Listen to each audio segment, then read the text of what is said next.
ਵਾਹਿਗੁਰੂ ਜੀ ਕਾ ਖਾਲਸਾ ਵਾਹਿਗੁਰੂ ਜੀ ਕੀ ਫਤਿਹ.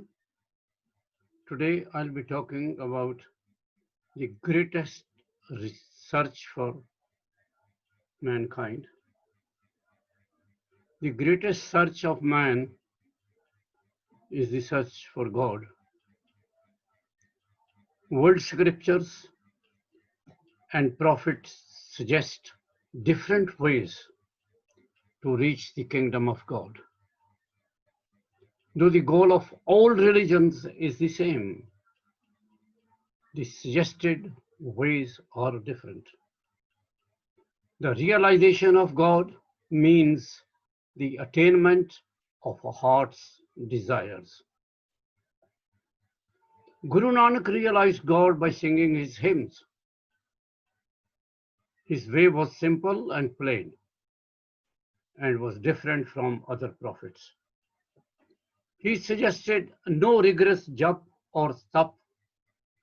He rejected the prevalent practices of renunciation and abdication from the family life. According to Guru Nanak's biography, he disappeared in the river Bain when one wintry morning he went there to take a bath. It was thought by the natives that he had drowned. However, he emerged from the river after an absence of 3 days. According to Puratan Janam Sakhis, that is the life stories of Guru Nanak, he had spent those days with God at his residence up above in the skies. Guru Nanak went deeper in the thick of the world to reach God's abode. We too have to dive deeper into the vast ocean of this world to find the hidden treasures of nature. One must be humble. One must humble oneself, become meek and modest to realize God. One has to drown oneself in one's inner self to find Him. Pride and God cannot go together. One has to kill his or her ego to have God's audience. In Sikhism, we call or we say Ik Oankar. It is the reverberation of the sound of God's name. You must hum this name in your mind and in your heart. Your whole self should resound with this name. The echo of the sound of music is essential for all sweet cuddles and warm embraces.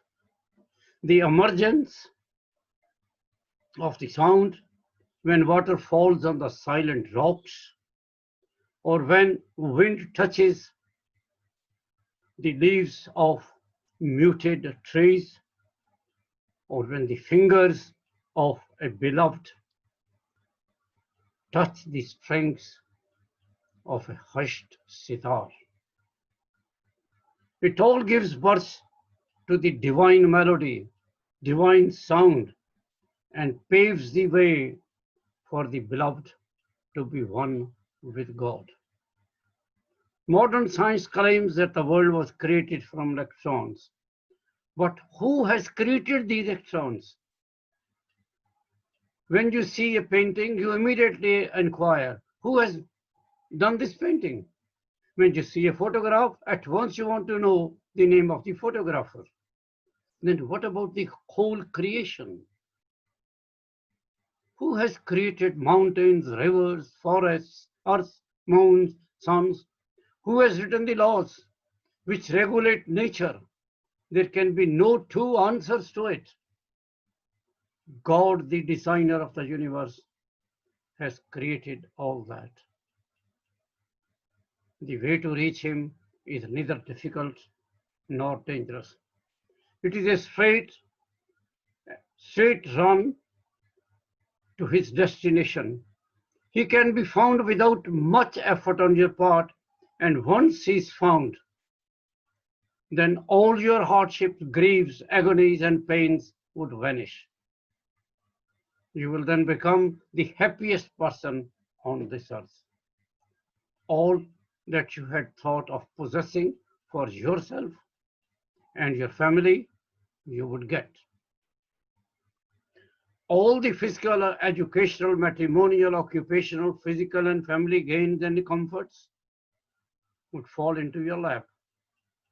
To find him, then one has to absorb oneself in his name. This is what Guru Nanak Dev Ji call as jap. God is the truth and the creator. He is above fears and enmity. He is beyond births and deaths. He is self-illuminated. Call him with deep love and devotion, and he will manifest. And you will be fulfilled with happiness, and all your desires will be fulfilled. He is omnipotent, omnipresent, and omniscient. He is the King of Kings, the Master of the Masters, the Creator of all Brahmas, Vishnus, and Mahesh. He himself sustains and preserves the world.